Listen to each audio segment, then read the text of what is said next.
Okay, here we are for our monthly Cosmobiology Institute research meeting. It's on the fourth Thursday of each month. Today is the fourth Thursday in May 2025, May 27. I'm here with my friend and colleague, Professor Christopher Benton, to help, and we all help each other. So everyone's welcome to participate. Why are we here? We are here to help each other conduct research in astrology.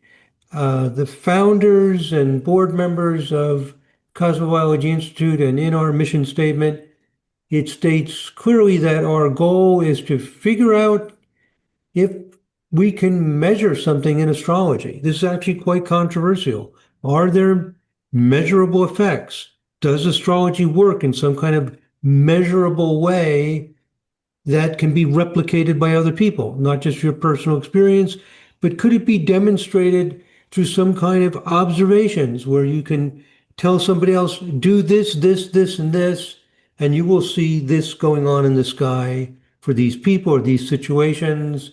Can it be done? Some people say it has already been done. It's very controversial. A lot of astrologers don't think it's possible, either because of the way astrology works or limitations in modern scientific methods. We want to find out, and we want the data to tell us. We're not here to defend some a priori position. We all have our intuition, we all have our experiences, we all have our beliefs. That's good. And we need to find out, which I think is one of the most exciting adventures you could be on in modern times, like to figure this out, not just for a personal, individual conviction, but could it be a shared knowledge? That it becomes clear to everyone. So that's what we're here for. We have, so any questions, any kinds of research you want to do, or any questions or topics or interests that you have in research, we're here to help you and to help each other move forward. Um, and I am recording, right? Yes. Am I recording? Yes. Yes, I am. Okay, good. Um, All right. So, Greg is doing some research. You can put in the chat any thoughts or questions you have. I think I'll start off with Greg and see what he has plans for a research project. We've talked about it before. We met in person. He came here, visited me here in Cincinnati, visited me and Anna. We had a good discussion, and he's moving forward. So, Greg, I don't know if you can have something coherent at this point, but why don't we pick up? I don't really remember where we left off. You could explain where you're at and what questions or what thoughts you have about how you want to move forward with your research. Okay, I'll have to do it verbally. For some reason, I can't get my camera to work, and I put together a PowerPoint presentation earlier, but I'm having trouble opening that while I'm on this chat. So Hmm. I'll just give a quick overview of Okay. things. Sometimes Um, when that happens to me, I reboot the machine and the camera starts to work.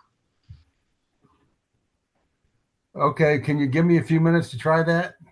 Okay. Yeah. Why don't you try it? We'll talk about some other things while you're rebooting. Uh, Yes. yeah. Go ahead. Go ahead and reboot. Give it a try. You'll be back in a few minutes.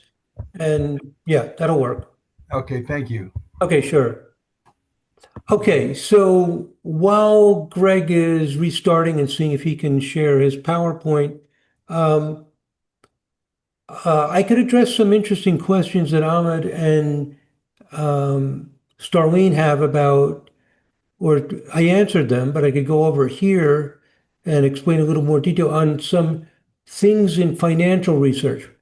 Or does anybody have any questions or topics you want me to address, or um, Christopher or the group as a whole? Or should I go ahead and share some thoughts about Starlene and Ahmed's research on financial? We're good. Let me check the chat and see if you guys are typing in the chat. No, I'm not hearing anything. So let me share this situation that Starlene and Ahmed are involved in. It's a short thing, and we can do this before we start into Greg's stuff. Um, Let me show you this file, and I've got a question for you. Here's what they sent me, and let me open this file. Um, let's see, I think I had it open recently. Yeah. Okay. This is a question for you. They're doing research on financial markets, and this is on Bitcoin. So the question is, can astrology predict a stock price or a commodity price like gold, silver, in this case, Bitcoin? So what we have here are two graphs. We have the actual Bitcoin prices from, looks like July 2011 to October 2011. So this is what, about 3 months of data. So they're zooming into these 3 months. And during these 3 months, you can see that the Bitcoin prices went down, right? It's the green line. They're going down, down, down, down, down. Um, they had a little bit of a jump here, but overall going down through these 3 months. Can we predict this? So Ahmed and Starlene have developed formulas and they're trying to refine them. And this is in the Sirius software. There's probably other software that can do similar things. The red line is the prediction. It says here Bitcoin forecast that Starlene and Ahmed made up. And for these 3 months, the correlation value that's determined by this software is minus 0.10. Here it calls it 10%. Normally it would be expressed as a decimal, 0.10. If the correlation is zero, it means it's random, right? Zero would just mean like you just were half the time right and half the time wrong. If it's positive, it means the red line is matching the green line. The green line's the actual prices.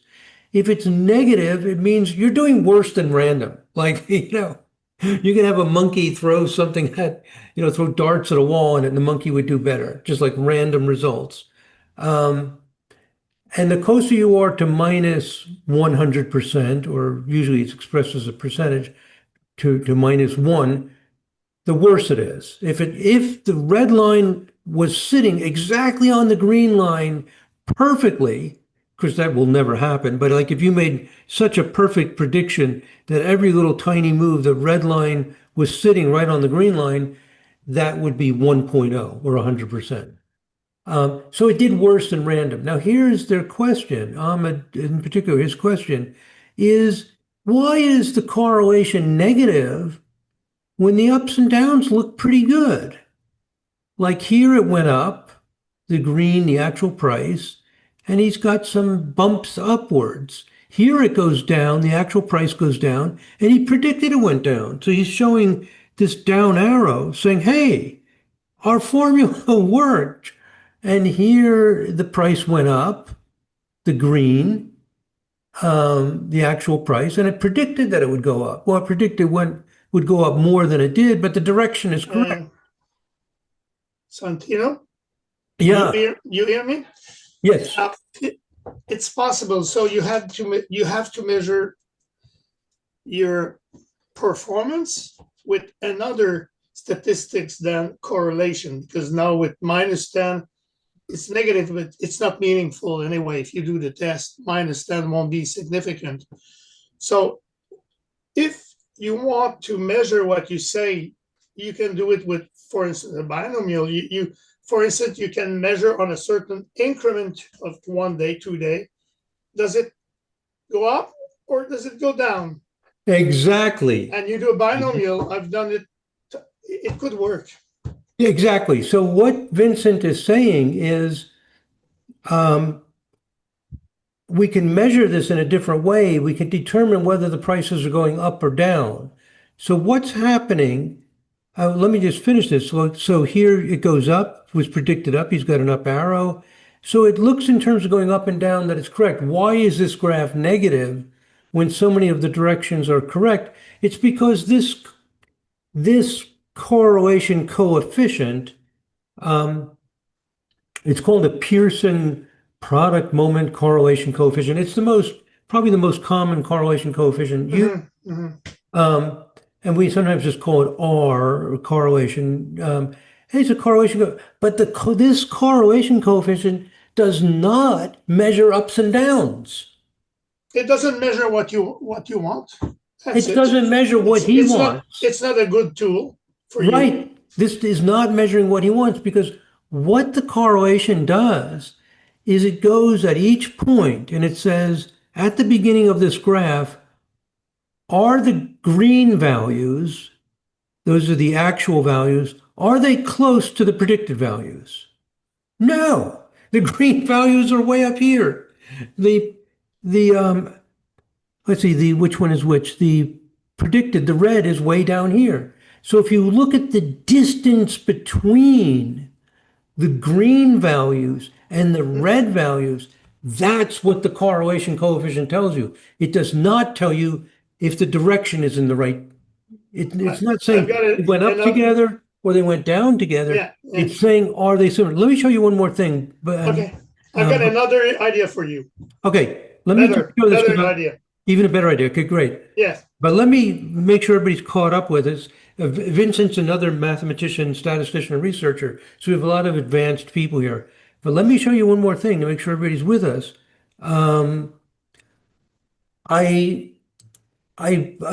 This was the graph that Ahmed and Starlene sent me. I put some more illustrations on it. I drew these black and green circles. And what the black circles are showing is times during this 3-month time period or whatever it is, when I have no doubt there was a negative correlation. Like the first time period with this big black circle, the prediction is awful. The prediction was nothing's happening, but the prices were actually high. You all following me? Mm-hmm. This is important for different kinds of research because it focuses on what is your question. Exactly. And a lot of times in research, there's something very fundamental that everybody's missing. It's like we're too smart. We're thinking about too many complicated things. And there's something very simple, is that this thing is telling us how close the lines are. So this first part is in a very negative correlation. Now here, the green lines and the red lines are close. It doesn't matter if they're going up and down together. That has nothing to do with this correlation value. Each statistic, each observation tells you something. And this is not telling Ahmed and Starlene what they want to know. They want to know if they predict going up, if it's correct. Now here I have a second black area where I think they're pretty far apart. The green is pretty high, the red is pretty low. Here they're pretty close. Here, even though they went up together, and Ahmed put this arrow saying, hey, I got it right, they went up together, but the difference is so vast that the red score is not even close to the green score. This is at a negative correlation, even though the direction is correct. Santino. Yeah. Okay. Your visual intuition appears good. So next step, you just calculate the derivatives of each curves and you calculate the correlation between the derivatives. This is what you want to measure. Right, a derivative. Yeah, but you know it's not a formal derivative. But you don't have you don't have a formula, but you do the derivative like right, numerical derivative. Right. Yeah, the idea of a derivative is you're seeing. Yeah, maybe it's going to be good, and I would even go with the second derivative because, as we know in physics, you have the position. The derivative is the speed. The second derivative is acceleration. F equal ma. The force is proportional to acceleration and so maybe that the planets are the force. So if we want to model the market of anything, maybe we should work with the second derivative of the market trend, because we want to identify the force, which is proportional to acceleration, which is the second Right. derivative. Now that makes Maybe you could try that. right. That makes I never 100. tried it. I never done it. Yeah, that makes 100% sense to me. For those of you who understand calculus and second derivatives and so on. But let me also present a very simple idea that you don't have to understand calculus or anything for, which is that if Ahmed and Starlene want to know if they can predict prices going up or down, you could do something like this. Let's say you have a price. Let's say your prices on consecutive days are 100. You know, the Bitcoin value is 100, whatever, 120, 240. It's going up. Mm-hmm. So instead of putting these values, you could call the first value 0, and you could call this up 20%.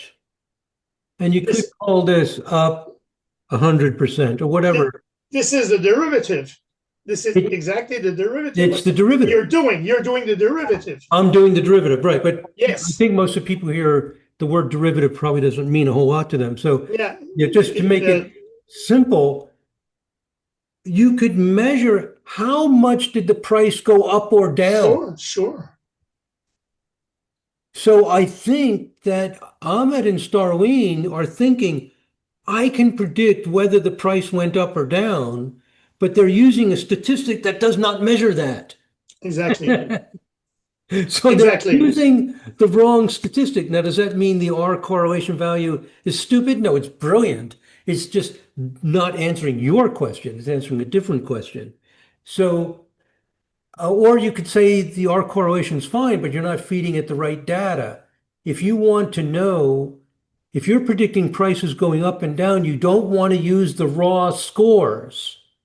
You don't want to use the Bitcoin price. No. You want to, one possibility is you use how much today's price percent up or down from the previous price. Mm-hmm. Because that's what Ahmed is showing me in this graph. What he's showing me, where is my graph? What he's showing me, let me go back to the simpler one without all those circles. Oh, I don't have it up. Well, anyway, let me bring it up real quickly. Sorry. Let me bring up the simpler one. What he's showing me is that, I'm predicting when it goes up or down, but he's using a statistic. This statistic here is not a statistic of up or down. So this particular software that he's using, is serious software, fortunately has a feature that would help him. It has a feature to convert the values to percentage up or down. And you could run that feature of the Sirius software to convert these to percentage up or down from the previous day, and then use that data. So I think you're looking at the wrong data because your question doesn't fit what you're looking at. This is why research meetings are so important, because I think this is perfect. Okay. Yeah, and see, what's really helpful is that Vincent says this is perfect. Gives me a lot more confidence that I'm on track. You need to have 2 or 3 or 4 people look at it, because we all make blunders, even though I've been doing this for decades, and so is Vincent and Christopher. Still can just Christopher, what do you think, Christopher? Yeah, Christopher, what do you think? Well, let me just make a few comments about this and that. Yeah. If this is all being done in Sirius, then you're going to be constrained to use, whatever tools are in Sirius. There are some good tools, but there may be some other things you want to do that aren't in Sirius. If you have it as, raw data, but paired data that you can input into some other program for analysis, like R or Excel or Excel, other Excel. programs for statistics. Another way to look at what you have visually is you could create a scattergram. What you have here are just two separate graphs, which provides one view of what's going on. If you had what we call a scattergram or scatter plot, then on a given date, the predicted price of Bitcoin would be paired with the actual price, and you could plot those data points. And since the correlation is minus 0.1, it should be sort of slightly going down as you move through time. The correlation's not real strong, but with any linear correlation, the next thing I would always want to do would be a linear regression t-test to see if the correlation is significantly different from zero or not. And sometimes you can have a very strong correlation, but if you don't have a lot of data, it may not be significantly different from zero, in which case your strong correlation doesn't mean much. If you have a weak correlation, but it's really significantly different from zero, then it says, okay, they're not strongly correlated, but you've got something going on here. Now, the other thing I'd point out is, another way to think of the derivative is as the slope of a tangent line. Mhm. In other words, it'll show you are things increasing a given moment or decreasing a given moment. And if they kind of increase and decrease together, then you usually get a pretty strong correlation.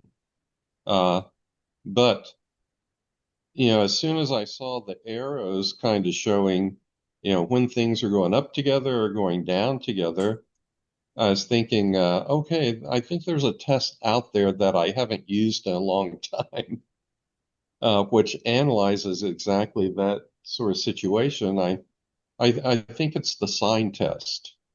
Mm-hmm. Oh, yeah. Yeah. So I believe that's a non-parametric test, but that would be another thing to look at, and that would be ignoring how far they go up together, or well, like that's in the brilliant. graph, we have some instances where they're both going up, but one curve goes up a lot more than the other. That would be pretty much ignored in the sign test, I believe. I think you're right. Christopher, if you do that, it looks plus, plus, minus, minus, plus. Right. It looks like binomial. Yeah, Yeah. it's very similar to what, essentially the same as what Vincent it's started saying, a binomial test. Let me interrupt here and let me catch everybody up with what we're saying, because this is a pretty high level discussion, and I want to summarize some general points that Vincent and Chris were making, which are very important, which is number one, you're using software that's not very flexible. It doesn't allow you to go in and extend it very easily. You have a feature or you don't have a feature. It's a beautiful software, but that's different from a general statistical package like R or Excel, where you can build all kinds of things. So one of Yes. the things that's helpful in your research is if you can import and export your data. Yeah. It's critically important because if Sirius can export the predicted values, the red lines, and the actual values, then you could import that into Excel or R or another Yes. program, Yes. which is an overall powerful tool, requires some programming or creating scripts or whatever, but it has the flexibility to do more. And the other point that Christopher is really hammering away at, and I think is important, is so many different ways to look at the data and think about it. Like as soon as Christopher said you could a sign test, I went, oh my God, that's brilliant. Because a sign test basically would ignore the fact that this red went up much more than the green and just test, did they go up together or not? And often what we like to do in research is we analyze the data in many ways and we visualize it. There's two things. One is statistical analysis, and the other is visualization. You Mhm. visualize it in different ways, like a scatter plot would give you another way of looking at it. This line graph is beautiful, it's wonderful, but it's only one lens into it. And if you're doing academic level research, like somebody's writing a PhD dissertation or very high level, where they're going to publish in an academic journal, typically they're using several different analytical tools. They'll be using a specialized program like Sirius, plus they're using R, and they're visualizing it in different ways if they're in this exploratory phase of trying to figure out what's going on. I have a question So I'm for, just kind of can I, summarizing in general the yeah, concepts behind what Christopher and Vincent are yeah. saying. So in I case have a somebody, question for go ahead. Starling, Yeah. The red model, the forecast model, is not, according to what I understand, is not been designed to fit exactly the data like regression. It's something else, but I don't understand where it come from.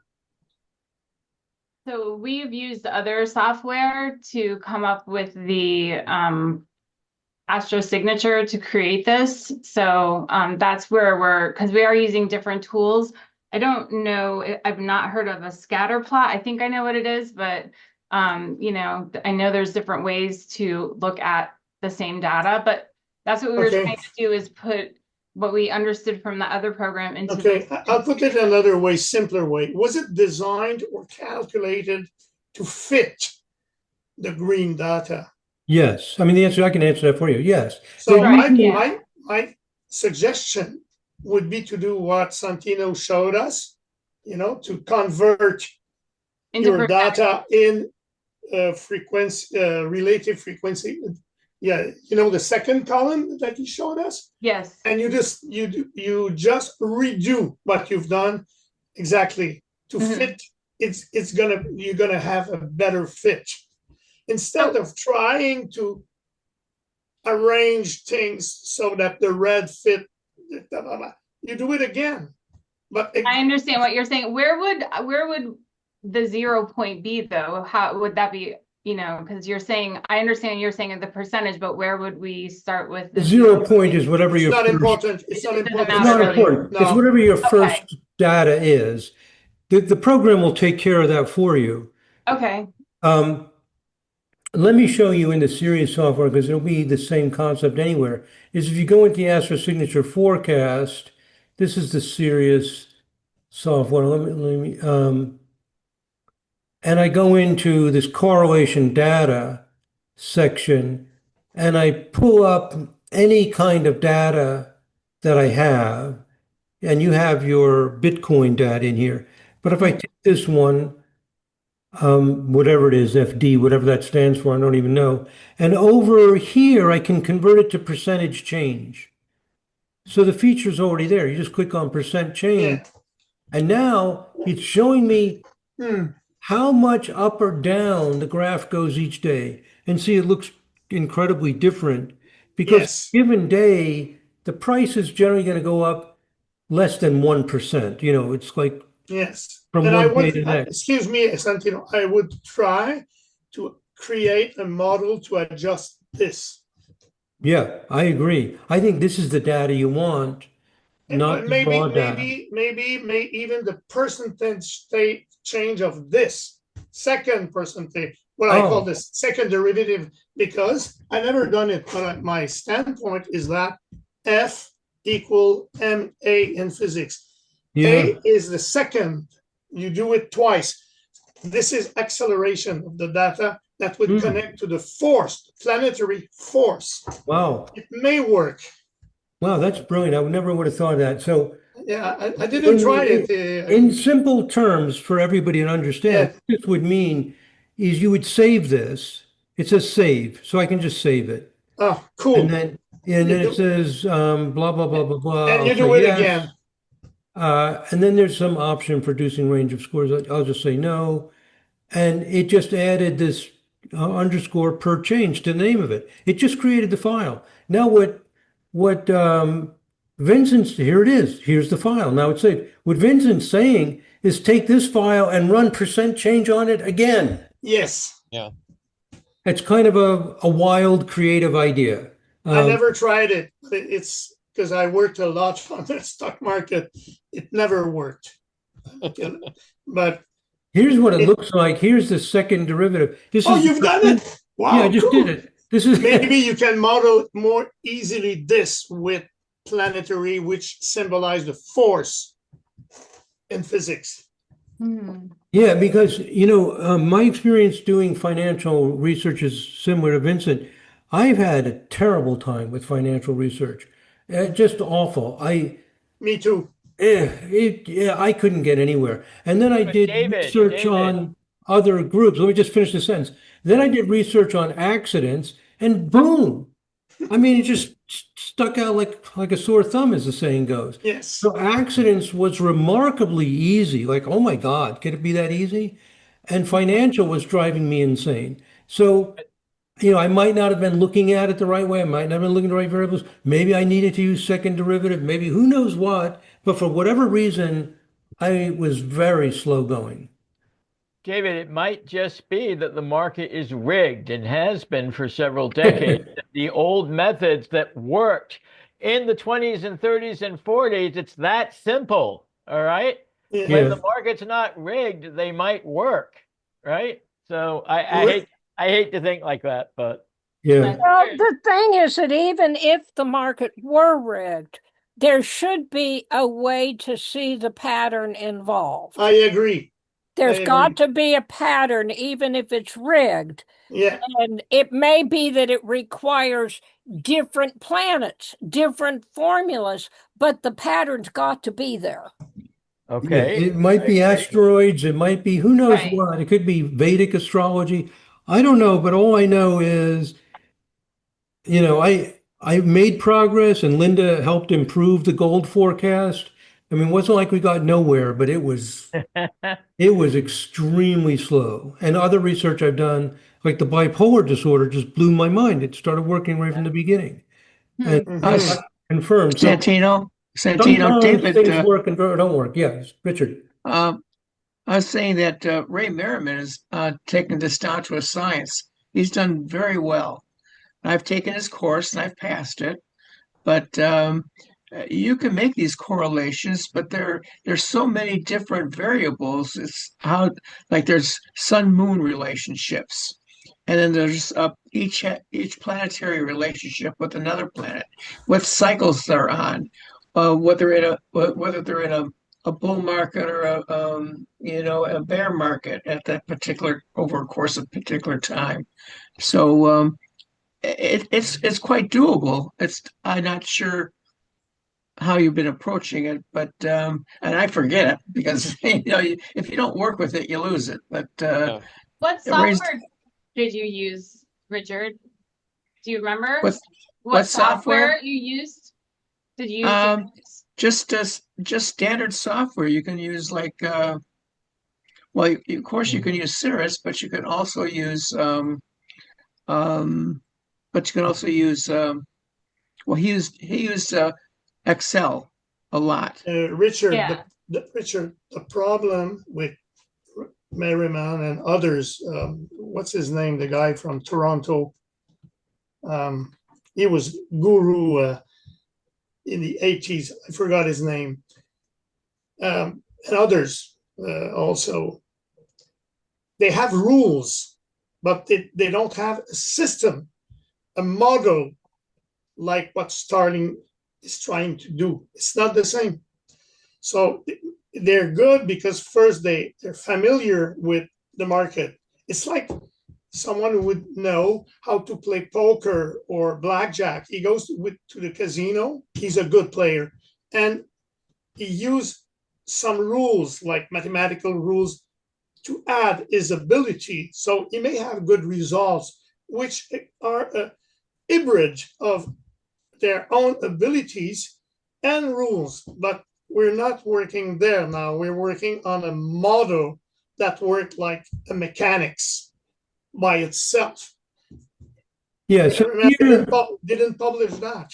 So It's it's more interesting. rediscovering. Nobody's done it. Nobody. What Santino tried and I tried, we failed. let me show expand on what Vincent's saying. Here's a prediction for how much it's going to rain or snow, how much precipitation there will be in whatever location. This is for Cleveland, Ohio. So, it's predicting that there's going to be increased precipitation on June 22nd and June Wow, 23rd. that's it. Wow. And it gives the correlation value. And also, Christopher was talking about statistical significance. This software does tell you the statistical significance as well as the correlation value. Now, here's the details of what the prediction is based on. And what it's using is it's using the transits in the sky. It's also looking at ingresses, eclipses, lunations. So on the lunation preceding this date, transiting Neptune is quincunx I think this is the lunation midheaven. So it's loco. So for Cleveland, Ohio. So Wow. yeah, this is amazing. This is mind blowing. Yes. Like I don't even want to think about how many literally hundreds of hours I spent just to program to getting lunations into this. Nobody uses it. Nobody knows about it. But and Richard was talking about the complexity of Ray Merriman's predictions. Complexity is not a problem. We have software that will put huge complexity. You can just go into the software, take everything that Ray says is going on, put it in there, and get the graph, get the correlation. Yeah. And I've talked to Ray about this, and I said, look, you're saying you have something that works. Put it in the Sirius software. Yes. Do it. We have the software. It doesn't matter how complex it is, whatever. Now, he may have some variables that are not in here.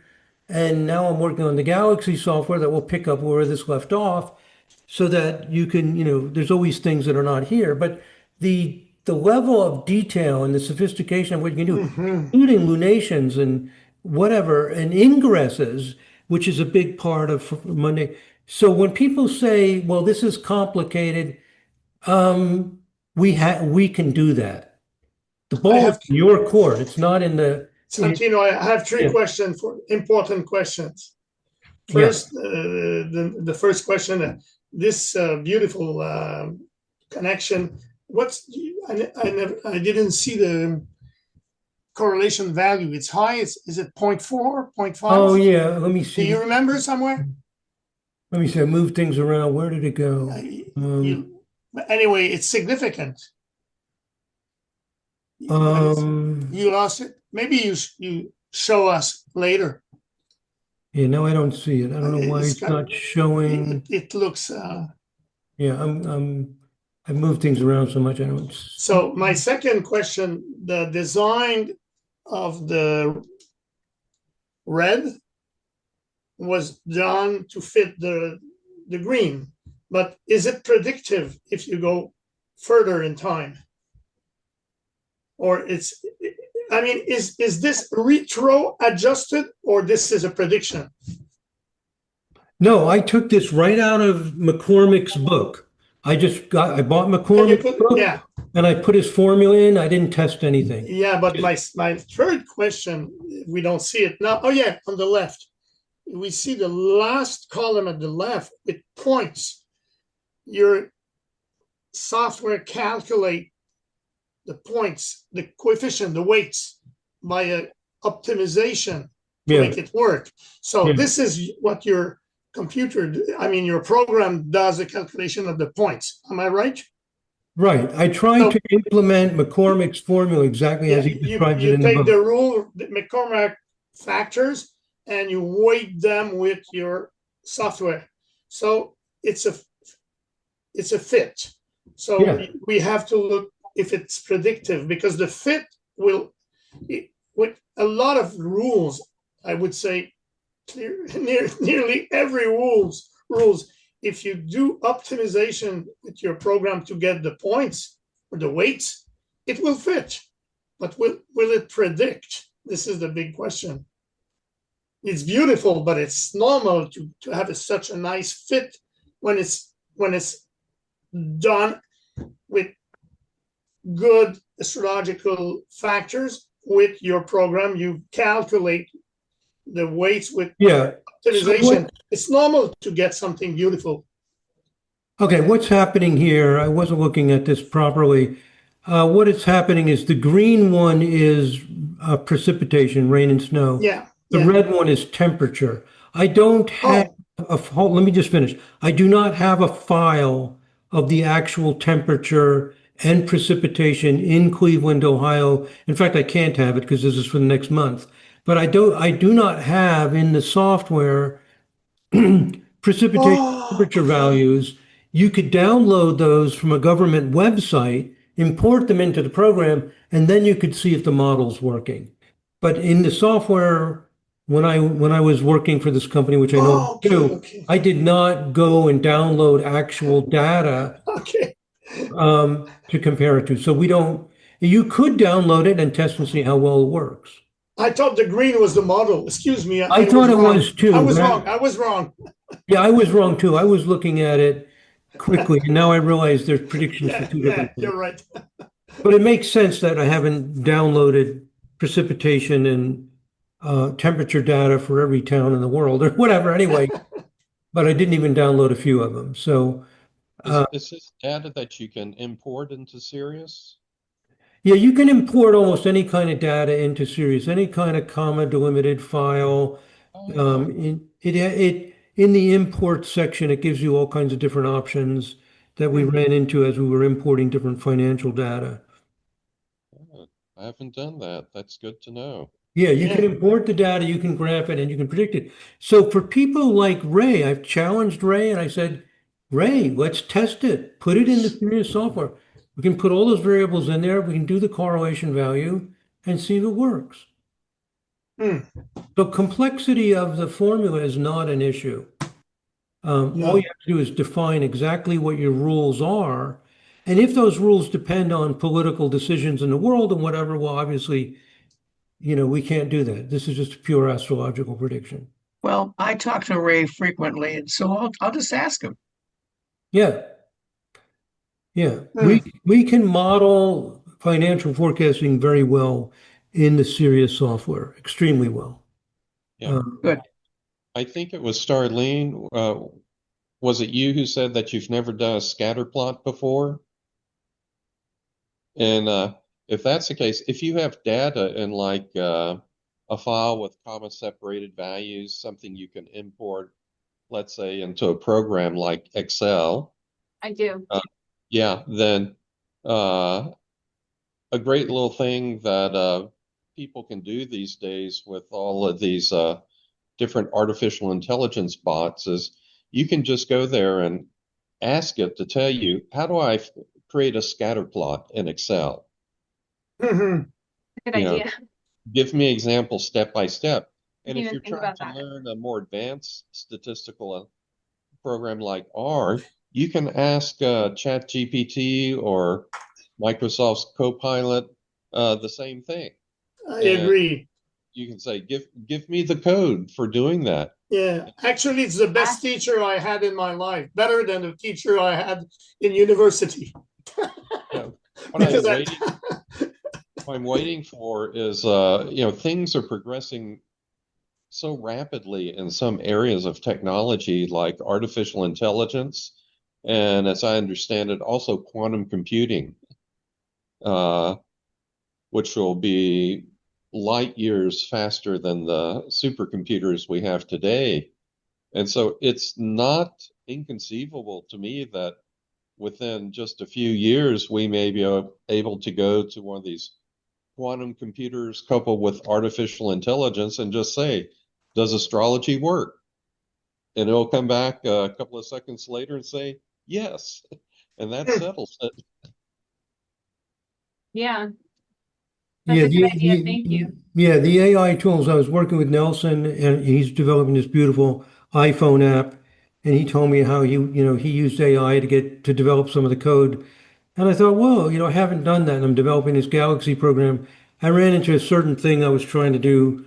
So I went to ChatGPT and I said, write the code for in the language that I use, blah, blah, blah. And it wrote it. I couldn't believe it. It's like, oh my, this is crazy. Now, there were two little bugs I found in the code, but I, um, I would not have been able to write that code. It would have taken me hours, and it just bam. And to debug it is not a big deal. It was come up with the original code. So, and this is advancing very rapidly. So, yeah, it's amazing the Yeah, things that are it's a great happening. way to learn how to do various things in statistics. Yeah, yeah. Santino, did you happen to ask Ray about Bitcoin if it was represented by an orb or a pattern? Because he always, he associates gold and silver with certain planetary orbs and their cycles. No, I mean I've read Ray's books, and no, but I haven't talked to him about his specific formulas. I've just Because been that encouraging sets. him to model it precisely. Hmm. I think, I don't know all the details of his formulas, but typically he's using aspects, signs, like in one of his early books, Moon in Virgo was good for something and whatever.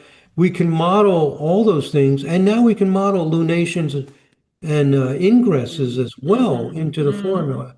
So, Yeah, but but I know it's a lot of it was a correlation between the orb and, say, the commodity. yeah, but it's up to other people to do that. I'm not going to do that.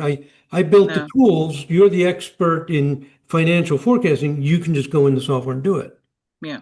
Um, so yeah, because I think, one of the things that Christopher and I are emphasizing is we're in the 21st century. This is like everything's changed. Hmm. Like in a few years, we're in a different world. Now I can go to AI and ask it to write code and it did it for me. I mean, oh my God, that's just unbelievable. Yeah, we talked earlier about doing a sign test, and I've never done a sign test in Excel. I don't know if it does the sign test. I imagine it does, but since I've never done it in Excel, I've only, done it by hand before. Yeah, I would go to one of the artificial intelligence bots and just say, can I do a sign test in Excel? If so, show me exactly how to do it. Now, I don't know if the serious software, even though I wrote the program, I don't remember, and I don't think it does. I don't think you can export the results. Oh, yeah, that's what I just wrote for some recent research. It doesn't export these results in a nice comma delimited file. And one of the R scripts I created took some results out of Sirius, simplified them so we could use it. But anyway, that's a limitation in this software. It's hard to connect these results to Excel or R or whatever. It can be done, I think, but it might require some work, possibly some programming. Okay. Well, anyway, I wanted to go over this to emphasize that sometimes when you're doing research, you might not be doing the best visualization or using the best statistic or the best data. And one simple conclusion, we have a lot of ideas, and I'm glad this is recorded because there's so many great ideas came up. But one simple thing is that maybe you should be using percent change, or even, as Vincent suggests, a percent change of a percent change instead of the raw data. That alone might be a huge breakthrough. Some breakthroughs I've had are like, one of my jokes is I don't have receding hairline. It's like, oh, you're so stupid. Oh my God. Like, oh my God, how did I miss that? And I keep hitting my head, and that's why I'm losing hair. Um, I mean, just miss these obvious things. Everybody does sometimes. Like use percent change instead of the raw data. And one thing like that sometimes opens the door and things start working. Okay. Thank Um, you so much. It was really helpful, all of you, and I'll definitely let you know what happens because this is exciting. So I yeah. use ChatGPT for so many things I didn't even think to for this reason, and it's sometimes just as explaining how to do something that I don't know. So it makes sense to use it in that way. Cool. Right. Okay, good. And this will be uploaded, the recording this will be uploaded within a couple of days or so. And then Ahmad, he's probably not watching this in the middle of the night where he is. So, where is he here? Anyway, but anyway, you can watch it again. Okay, well that was cool. You can see how research is moving forward in sophisticated ways. I think we're ready to look at Greg's stuff.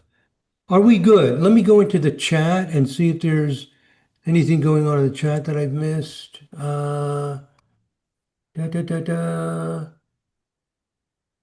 Does Series allow you to import CSV files? Yes. For the data, you can import gold prices, silver prices, any stock. Yeah, you can import those files, which are normally on some website as CSV files. That's the standard, typical thing. And yeah, there's an import somewhere in the program. You can import. You just say import. And there's a whole bunch of different options. Yeah. Okay. But again, as Christopher pointed out, it's a program that it's wonderful, but it's not like Excel or R where you can just make up stuff. And especially R, you can do almost anything. Mhm. Okay. Greg, I think we're ready. And I think I'm ready. Okay, good. We can see you. And Yeah. you want to share your screen? Talking about hitting your head, I actually had that little slide on the top of the computer that covered the camera. Oh, okay. That's why I couldn't get a picture. But rebuilding it did let me get PowerPoint going. I'll go Yeah. ahead and share Yeah. the screen. I'll stop sharing and you can share. Okay. Yeah, here we go. Huh? Oh, it says the host disabled attendee screen share. Oh, yeah. I didn't give you the ability to share. And another dumb thing, right? Okay. That would help. Let me go into, whoops. Let me go into participants, find you, and give you the share. Okay. It's probably a faster way to do this. Greg Howard, there you are. Okay, now you can share. Okay. Let's try this. So we're going to change channels here from financial forecasting to Greg's research on evaluating something to do with houses and stuff like that, and getting triggered at different points in time. Are you able to see my PowerPoint? No, I'm still seeing No. your handsome face. Oh. I hit share screen.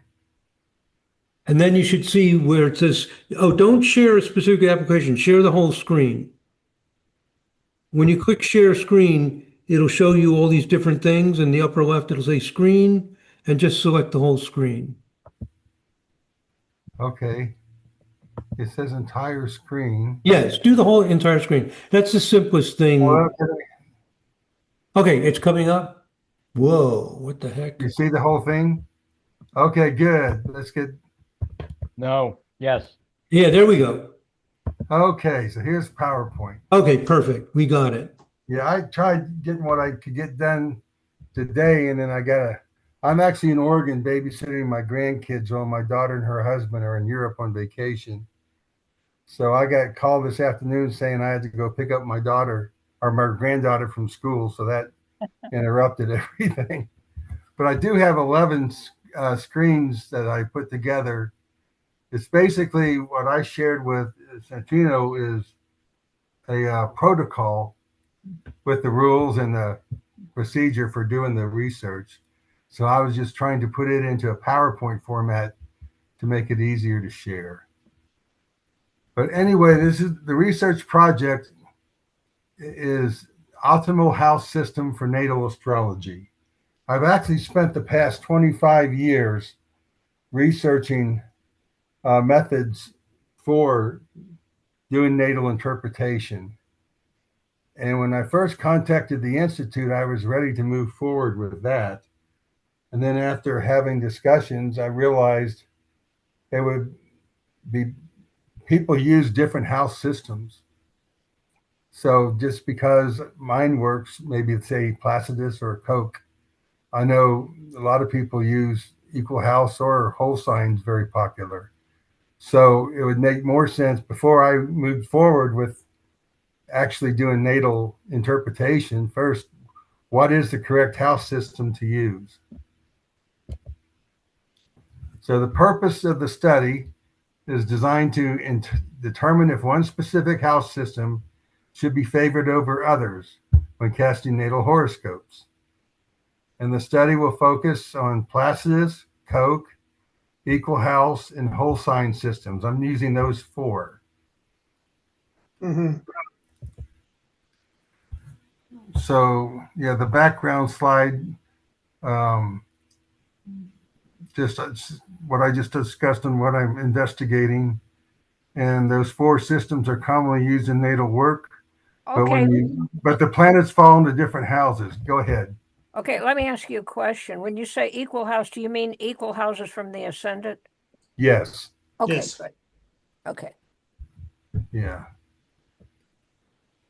And to give you an example of what I'm talking about, let's see here. I pulled up.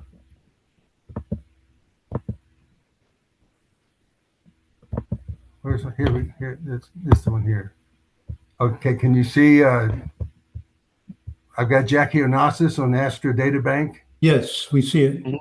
Okay, if you look at the natal chart in the side of the screen, for all these charts, you can pick Placidus, equal house, whole sign. It's right there to pick.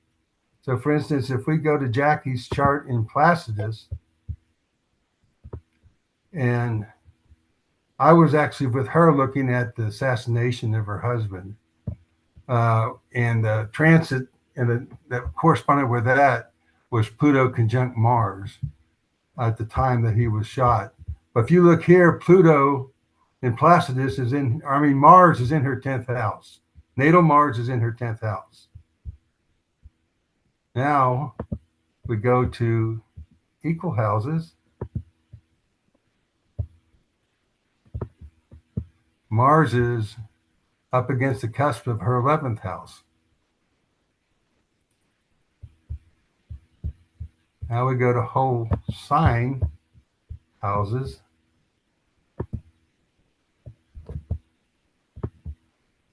Mars is in the middle of her 11th house. So using these type of examples, my project is going to look at comparing the different charts. I'm using these 3 plus Coke houses. And with those, comparing those 4, looking for planets like Mars here that in different systems move around to different houses, and then doing research into the events that trigger those planets and match what actually happened to the symbolism of the different houses to try and determine which houses are correct. And let me get back to my PowerPoint here. Let's do from current slide. Greg, Yes. are you using charts from that have more extreme illustrations, like closer to the Antarctic, as well as charts in the tropical zone, temperate zone? No,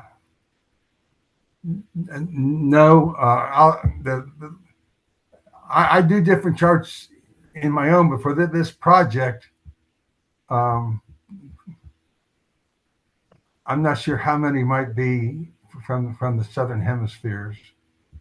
Right, or really far on the northern hemisphere. Yes.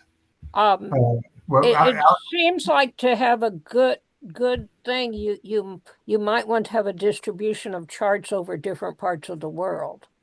Okay. No, that's definitely a good suggestion. I'll make a note of that. Okay. Uh, write it down here.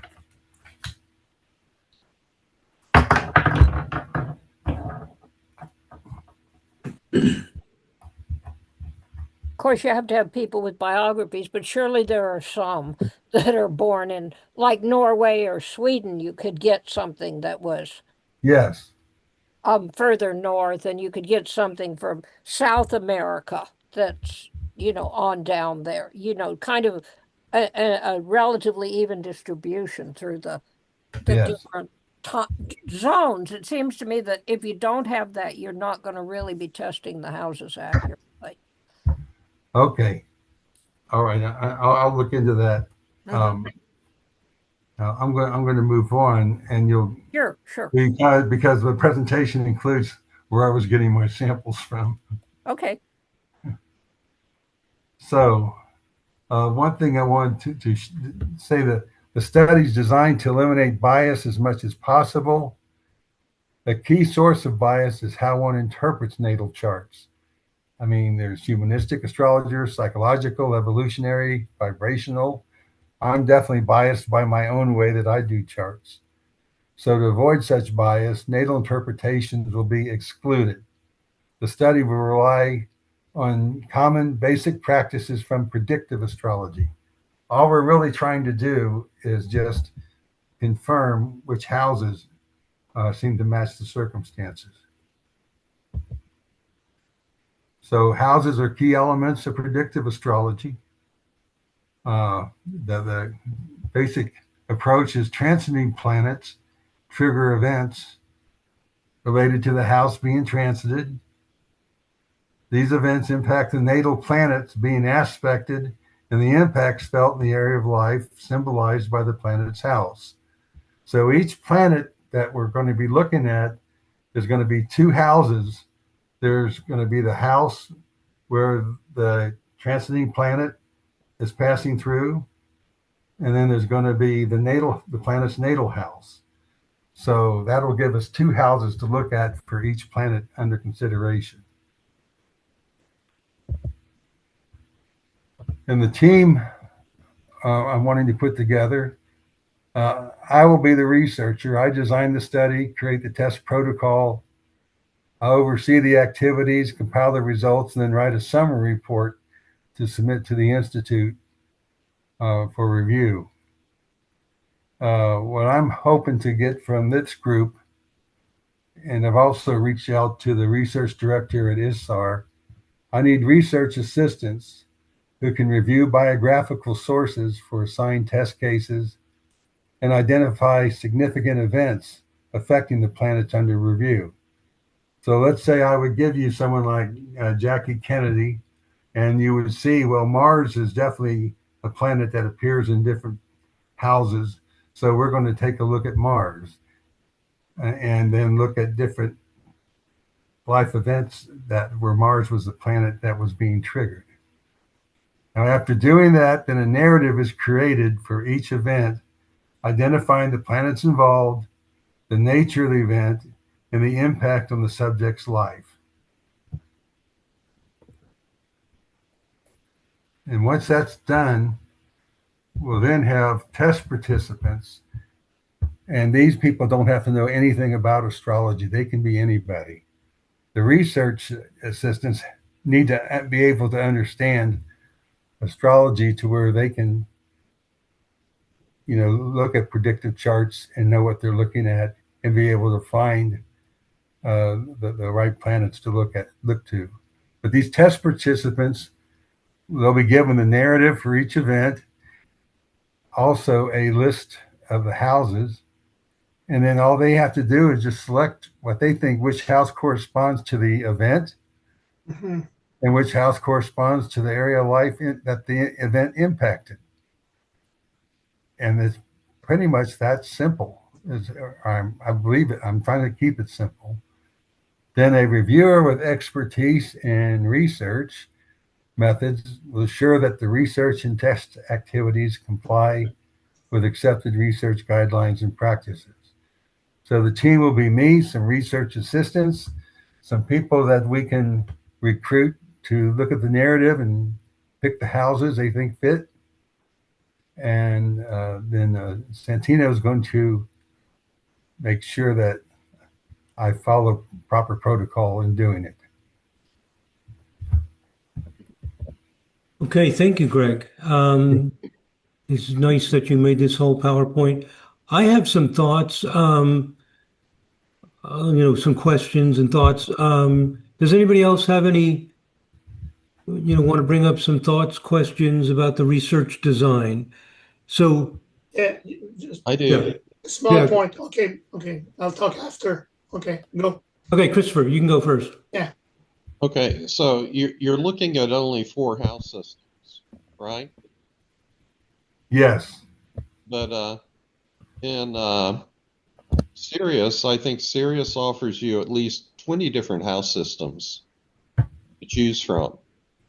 So, I've seen some studies that have been done on house systems where just a few were taken, and oftentimes those studies may show that coke houses work a little better than the others, or sometimes they've shown that house systems which like equal house systems where you're not going to get intercepted signs work a little better, but that doesn't completely answer the question for me as to which house system is best, because there are all these other house systems out there too, and it may be, if you're taking 4 house systems out of 20, well, the best one may be one of those 16 that you're not looking at.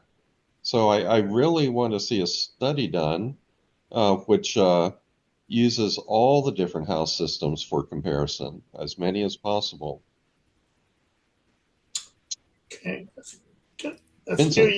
few years ago, Kiosti Tarvainen, with different method, has done a bit what you say, like tested at least 10 systems, and he found that the two you said, the equal from the ascendant and Koch were more performant. Probably, Greg, that research by Kiosti, but what you do is different. I like it very much. I think it's very promising. I would have a little suggestion. You work with AA data because it's very sensitive to the birth time. That's obvious. So yes. I would suggest also to, based on research, and I'm not alone who've done that type of research, you should avoid every time of the form XX.00, right to the hour. Because they're absolutely certain that they're heavily rounded. So it's very easy to see it. If you take a Gauquelin data and you look at the distribution that should be uniform, you find about between 70 and 80% of the Gauquelin data close to the 00. So yes. It means that if you have to distribute, you're going to be minus 20 minutes plus 20 minutes. So it just scrap your work. So I would suggest that you avoid those times. It restricts your possibilities, but it's really worthwhile. I finish with this. In my first article I published a few years ago, my matching test, if I had 73, my first study was 73 subjects, and if I just divide the sample in 2 parts, 100 rounded, and the other one, the p-value is much better with non-rounded. It's written, I published that in Correlation. So I suggest so your research is very important. So maybe you should avoid that pitfall, please. Okay, yeah, I made a note of it. avoid birth times that are, I'm going to say, on the hour or half hour. Yes, yeah, exactly. Half Yeah, hour also. exactly. That's what Linda Berry and I in our research have come to the same conclusion as Vincent and the same results. We're Oh, generally, in most of our research, removing birth data on the hour or the half hour, even though they're AA data. Because what happens is you go through all this work with all this research, and then you end up with the times that are on the hour and half hour not fitting your model very well, but your design included it. And I always wished I didn't include it. So now we don't. And Vincent's run into the same conclusion. So and yeah, Kiosty also. yeah, And you've done it too? yeah. I Yeah, found yeah, that the people born on the hour and a half hour, there are many more exceptions to my model than the others. And it's, exactly. that's probably because the times are not Yeah, accurate. So sure, yeah. sure. So even though there's supposedly AA, yeah, I think that's a good suggestion. You'll probably get better Mm, results. And let me go back to the point about using more house systems. If you use more houses, suppose you use 20 house systems instead of four, I'm not sure what'll happen, but I believe that in most cases, all the house systems are going to typically be within about, maybe three different houses. Because if something's on the east side and above the horizon, it's usually going to be in the 10th, 11th, or 12th house. So by using, say, a lot of house systems, it may not add a huge amount more work for the astrologers who are evaluating this, because you have to be practical. In a perfect world, you have 1,000 assistants and you have millions of dollars. In the real world, you don't want to do something that's, idealistically correct, but now is not reasonable to do. You have to work within the constraints of your resources. So I'm suspecting that it won't overload your work, and then it would be a good idea because you'd have a lot more information. Does that yes, make sense to everybody else? I agree totally. Okay. Mhm. Yeah. So I think Christopher's idea of including more house systems is a good one because I think it'll give us more exciting information and probably not be that much more work. Exactly. It Yeah. won't add a burden. And one And think it'll be a burden. Yeah. No. we all tend to have our favorite house systems. I mean, and we all know that choosing a house system in astrology, it's almost like choosing a religion. Yes. You Yes. know, people Oh, will fight. absolutely. You want to get into a fight? I'll tell you what house system to use. Yeah. But, it's like one a friend of mine always uses porphyry houses. Yeah. And, in some ways I have a preference for, Reggio Montanus. Those are often not included in the studies that I've seen. Deborah Holding uses different house systems depending on what kind of chart she's doing. Right. Yes. Lots Yeah. of people do that. Yeah. And sometimes I may look at use two different house systems simultaneously. Hmm. But Uh, Greg is doing all for natal, not for event. Yeah, Event. natal only. right, Yeah, right, perfect, Greg. That's good. right. So at the That's very clear. least, I think you want to include house systems that are, widely used by astrologers. Um, That's why I picked the four. yeah, Is but what I come across the most of people using strictly for natal. yeah, But it but would not be difficult. What I can do, I can use these basic ones to screen. And then once we've done our screening and selected these charts, have at least some have the planet in two houses. I have seen a couple where a planet will appear in three different houses using different systems. yeah, Um, so once we have those picked, it's not a big deal to go and then No. pull the other ones in and just note what houses they fall in there. yeah, Because that won't be difficult, but it would be a massive thing to try and use all of them for the initial screening. But once all the screening is going to do, we'll just select these are some charts we're going to look at that we know will meet the criteria. Then we can pull the other houses in. That wouldn't be a burden to do that. It, yeah. Go on. That would be sort of like March Madness in a way, I guess, where you can, for instance, like take just two house systems. Which one works better? Okay, this one works better. It moves to the next round. Compare that with the house system. Yeah. Good game See who show. the winner Well, I ultimately think, is. Greg, have you ever looked at a book by John North? It was a very technical book on the construction of house systems. The No. title, okay, you need to get a copy of that. Philip Graves is coming out with another book that just will be he's such a fine astrologer and critical thinker looking at all the house systems. I think it becomes almost defining the terms, as my friend Will Morris is often want to say. What do we mean when we say house system, right?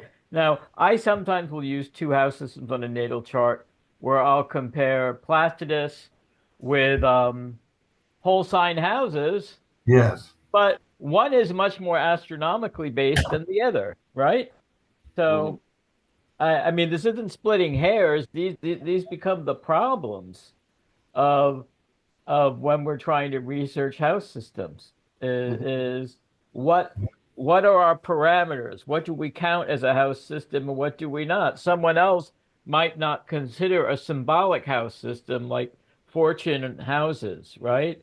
Or Yeah, the Elizabethans and the Jodish astrologers used sun houses and moon houses as well as ascendant houses, right? There's so do you draw the line and say we're not we're not dividing houses by anything Well, I have ascendant I to have an midheaven? idea. I have an Yeah. idea about that, which is if you were to use sun houses or moon houses or fortune houses, you're going to end up with, and say, yeah, you look at 20 charts, you're going to end up with many, many more houses for the astrologers to evaluate. Yep. So if you keep it to houses that are somehow related to the ascendant or midheaven, you're going to limit the amount of work. As Yes. soon as you Right. do a sun house, you're going to give. So one of the things in research is extremely important. Again, and I want to emphasize this because many, many, even academic papers die because they give themselves too much work. yeah. So you could just restrict it on house systems that are related to the ascendant or midheaven or something. Or Yeah, but or it's not David. much more work to do Well, what I'm saying 20, is that if you 100. no It's no the here's what same, I'm it's the saying. same job. No, Oh, let's say you're going to look at whoever, John F. Kennedy, whoever it is, and now you're going to ask the astrologer, does it make more sense that his Mars is in the first, second, third, fourth, sixth, yeah, eighth, 10th, or 11th house? If exactly. you start using sun, and you're going to end up, if you only use houses related to the traditional cusps, it's going to probably reduce the number of choices, therefore make the process much faster and easier. Mhm. Or should we I, also divide house systems into categories? Time-based house systems versus space-based house systems, right? Because they're inherently different.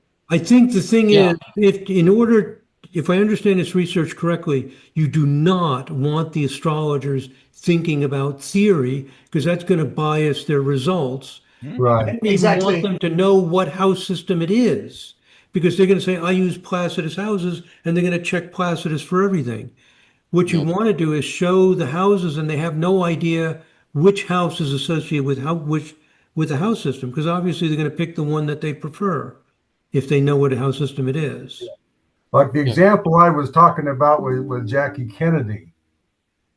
Pluto, her husband was shot when Pluto was conjunct her Mars. That's all you know. Now, based on, the narrative in that, what what type of a house, you know, now there's also in her seventh house at the time, uh, solar arc Jupiter is trine her Mars, and like Pluto's like the timer on it. The two work together. So when you have a transiting planet in her seventh house for her husband, or I mean, you just have it there, and then you have her husband. The impact would be a tenth house impact. a seventh house event with a 10th house impact with Placidus. But then when you look at the other house systems, it'll be maybe a different type of event with, like I was showing, an 11th house impact. But the whole focus for the people picking the houses, they're not going to be given choices. They're going to be saying, this is what happened. Here's the list of the 12 houses. Which do you think fits what happened? Oh, I Then, mean, I didn't understand the then it's going to, design. So I they didn't are going to either. use all 12 houses. That means yes, you can include, so I'm wrong. You can include sun, houses, moon. yeah, You can include it, yeah. So, but they're it's just going going to to be pick which which house house. seems to fit Yeah. best for the event, and then which house seems to describe the effects of the event. It's going to be those. They're going to be make those two decisions without any knowledge, of what system's being used, and without any interpretation of saying, well, this is what Mars means in her chart. It's just going to be, here's what happened, and based on the event and the outcome, match it to two houses from this list. Mhm. So I have a That's all it's question. going to be. So then you can take that and apply it to any house system you want. So What the, I'm really going to do is make an Excel spreadsheet where I'm going to have a tally on what houses are picked, and then be able to compare that against the different systems to show which ones align and which yeah, don't. our time is running out, and I want to just make sure we have a couple points. You're not going to give them the name of the person. You're just going to say No. his husband was assassinated. Mhm. What house do you think? Well, no, Her- I think they would get the name of the person. They could have the name of the person. It's just They will they're not. cheat. They will check and cheat. yeah, they're You going don't to Okay. want- cheat. you don't want them to know. That's good when you say that. So Okay. keep that, please. I made a big mistake. At the beginning, I thought, okay, natural houses, but I thought it was about personality. No, this is event. Fact, event um, with connected with houses. So I was wrong when I thought it was about personality. So I think event, it's easier, Yeah. I clearer. wanted to take the personality and the natal part out of it. Yeah, Just you're, focus on the predictive So, yeah, yeah. side, because then it's very simple. What happened and what was the effect? so your design, let's just talk about the facts of your design. You're going to give to astrologers a statement like a married lady's husband was assassinated um, when Pluto was, you're going to tell them that Pluto was conjunct Mars, and they're going to say, what house do you think fits this situation for the placement of Mars? And if it's Yeah. not a conjunction, you'll also ask what house the transiting planet was in. Is that Yes. like, I'm trying to Yes. see exactly what your procedure is. That's basically the procedure. Mhm. Yes. Yeah, though I would use the word murdered instead of assassinated, Yes. because Right. when you say assassinated, that often implies a political figure. Yeah. Mhm. Very Yeah. good. Yeah. I agree with Yeah, that. you assassinate a person of prominence. Right. Yeah. Um, I just want to toss in here the design of this is very intriguing to me, and I want to see how it comes out. But in other designs, you might be, doing some statistical tests, winding up with a p-value, a probability value, and uh, whenever that can be done, that's always very interesting because then it becomes very easy in a way to see, which house system gives you back the most significant probability value. Well, I'll be able to do that Uh-huh. with my data collected, the tally sheet. Okay.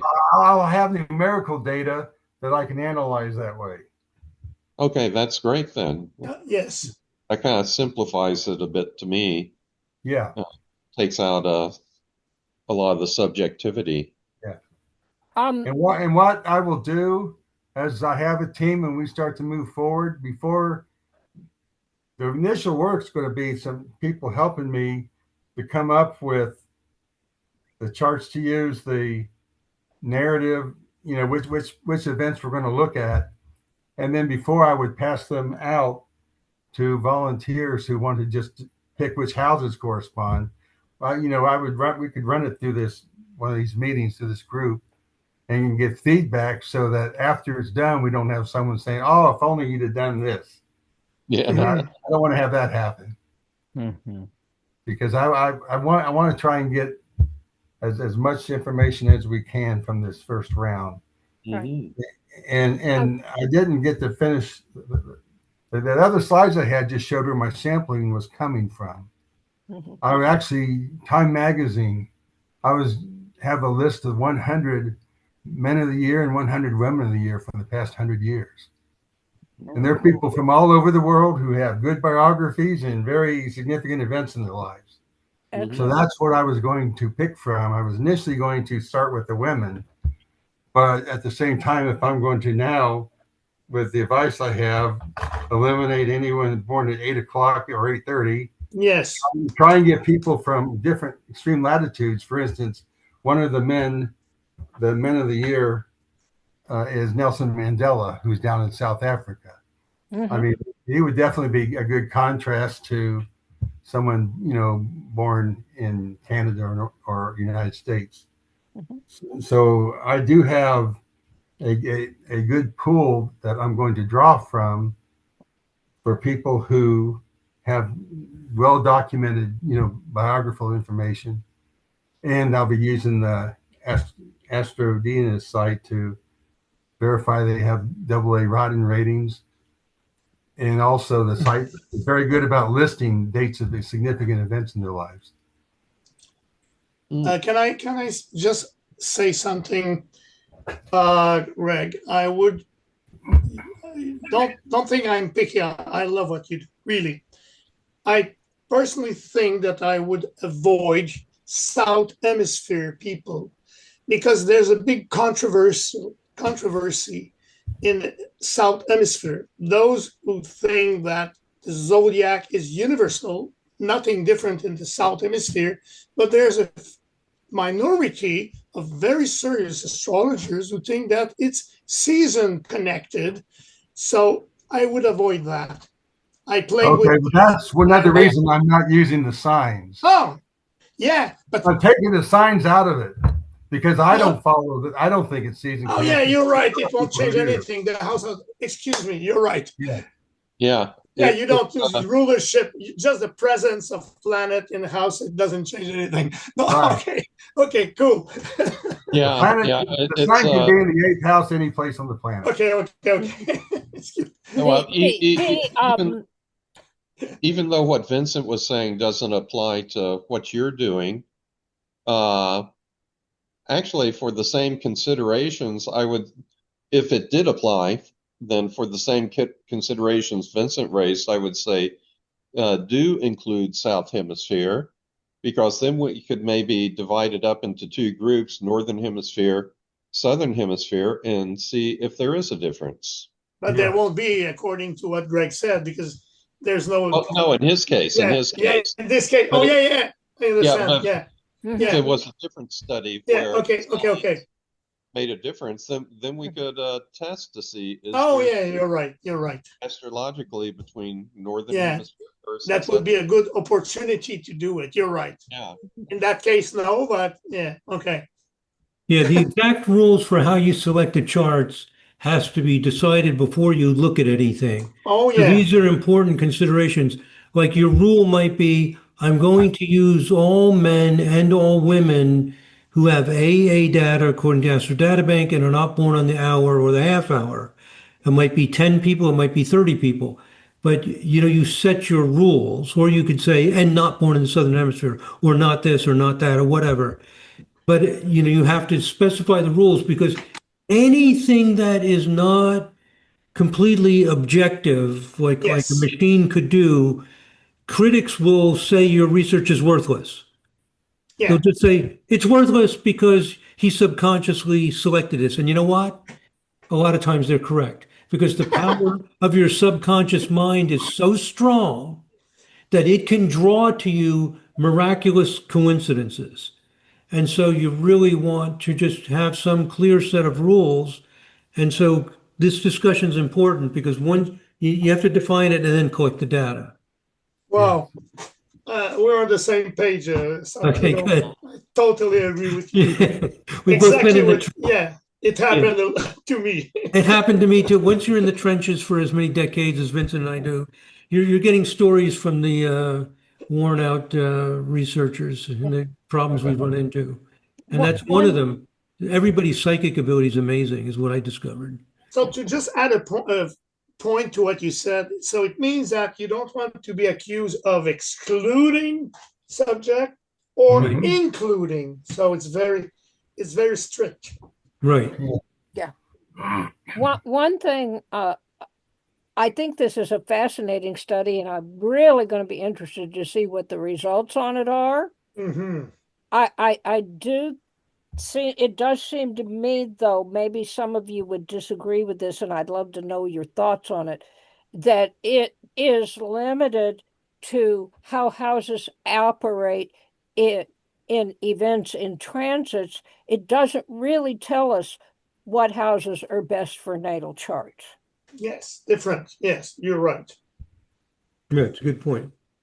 Yes. But some astrologers make a difference. I have a question related to this. Is that you're going to ask some number of astrologers to pick what house they think is associated with something. What about variability in interpretations? Like some astrologers may say the eighth house is death. Some may say it's partners' resources. So, like modern astrologers associate eighth house with sexuality, but medieval astrologers really dislike that idea completely. Some people say second house is money, some say it's values. I mean, there's all these different ideas. Is that variability okay? And if so, it's going to depend on what kind of astrologers you pick. If they're I'm eliminating it by not picking astrologers. how is it going to happen? I want astrologers to help me with the research and set up the test. Then I'm going to have people who just read the narrative and pick from a list of 12 houses what seems to fit. And you're going to define a short statement of what each house means. Mm-hmm. Yes. Okay. I like that because I want to take as much bias out of it as I can. And because I know that a million astrologers have a million different views, I want to keep that out of the final reducing result. variability is very important. And one thing is, you're the researcher. And if you think eighth house means XYZ, you're free to make that decision. That's not considered to be a bias. That's considered to be what you're testing. So you can define those 12 houses as you understand it and just ask these non-astrologers which one relates. I think that's fine. Can I What say? if you went to something like Chat GPT? Yeah, I was going to say that. Yeah. I'm channeling you, Vincent. Yeah, ask Chat GPT to give a short description of each house. Maybe specify, don't make your description any longer than this many words. But that could remove maybe some of your own personal bias about what houses mean. But is it a problem that he uses his personal bias? Not really, because it plays against the research. It doesn't create that's good because it's more conservative. If his choices are not sound, it will play against. Oh no! I'm wrong. He doesn't want to prove something. He wants to pick something. I'm wrong. Yeah. Okay. In my definition of the houses is Then pretty I'm much wrong. paraphrasing Rob Hand I'd like to add something to horoscope symbols, his book. Yeah, I'd like to add something to what Christopher said. Once he's done that, ChatGPT, you can now ask him to play the part of people also. I've done it in my last research. I had 72 people, and I asked ChatGPT to play the role of a person, so 30 times. So it was very consistent. And what surprised me is that not only ChatGPT was consistent because he's got his own set of rules, but the 70 astrologers who were picked randomly, different levels. I remember Philip Graves wrote to me, "Oh, wow, Vincent." And I answered, "It plays against me." They were consistent. And the question was not easy. I asked the astrologer to classify signs according to their interest, possible interest into astrology, just to fit with Gunther Sachs study. And they were really consistent. I mean, But the 72 people were, even if they were very variable, they were very close okay, in the answers. let me say something. We're running out of time. I just want to make this point that Okay.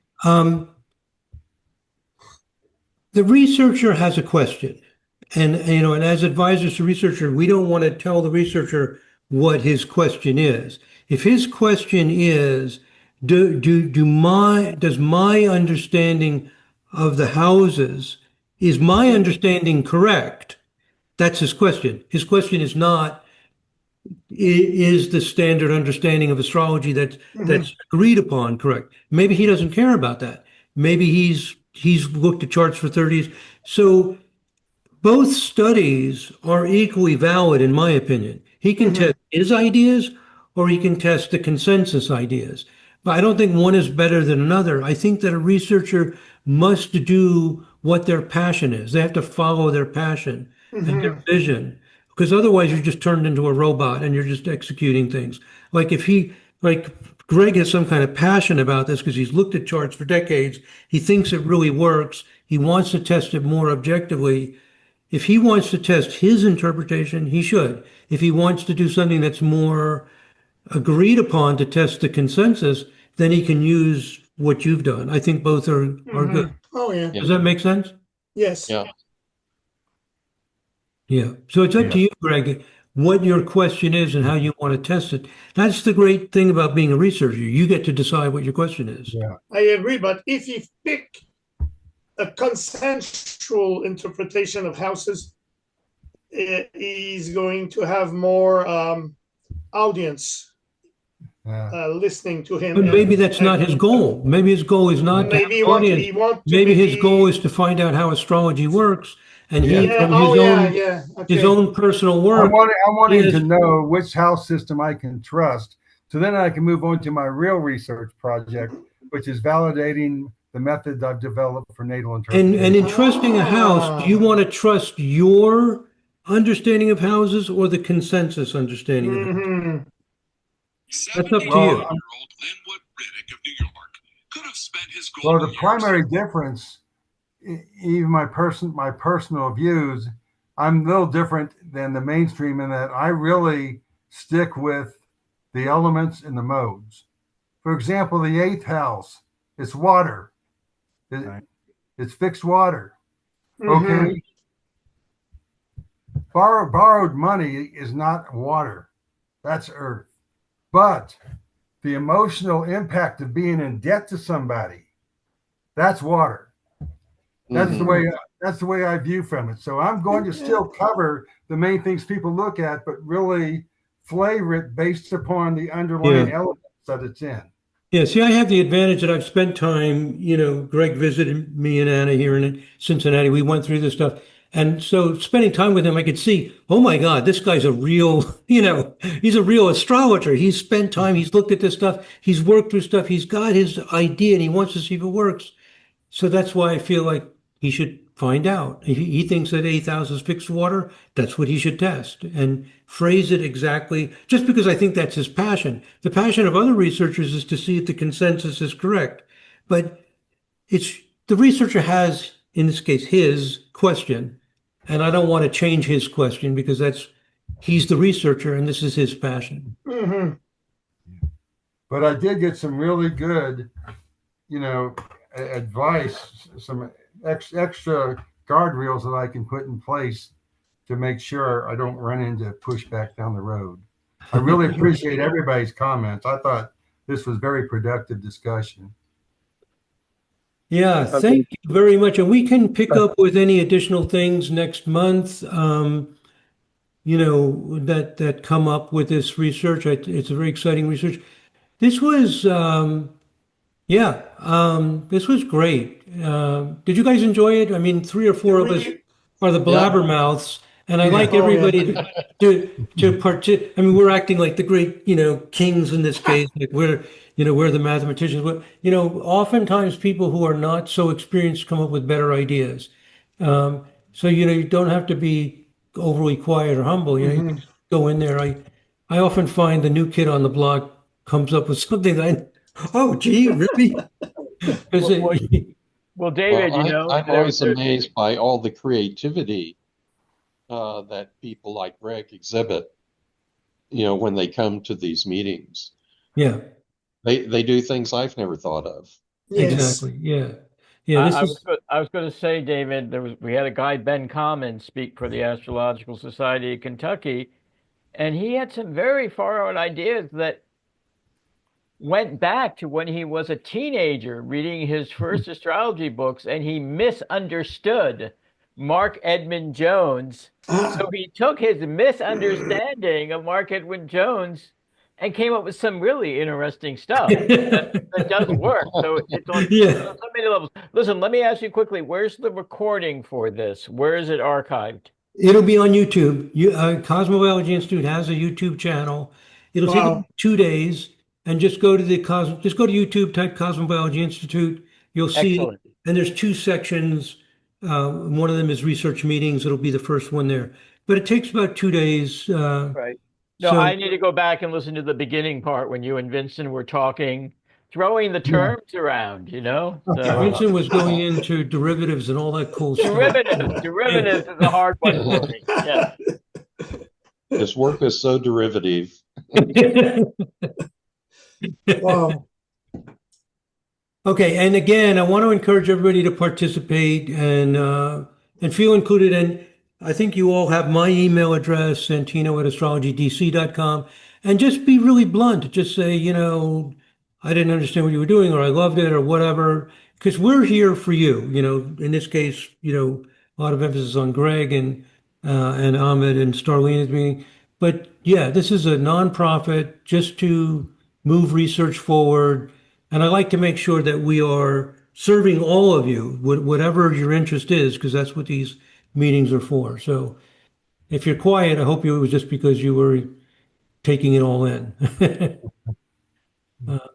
Okay, any last things? Are we Thank you, good? Greg, for your input. This is very exciting. Very exciting. Oh, you're Yes. welcome. Yes. I've enjoyed this very much. I've learned a Greg. lot too. Greg, do you have A a lot of things I website? didn't consider. Do you have a website with any articles you've written up on it? No, I got rid of that 20 years ago when I changed my approach. We Believe it don't or blame not, you. 25 years ago, I was going around to NCGR chapters doing lectures on how to interpret natal charts using E equals MC squared. Oh, interesting. And everything I'm doing now started from that point and went forward. Yeah. But I learned not to mention EMC square. People think it takes rocket science to do a chart. I learned that mistake real quick. Not even derivatives. Right. Yeah, start talking about derivatives. You really have people running out of the room, right? So, Yeah. Now, if you want to look backwards on a Bitcoin chart, you have to use integration. What was that? maybe we don't know. We don't know.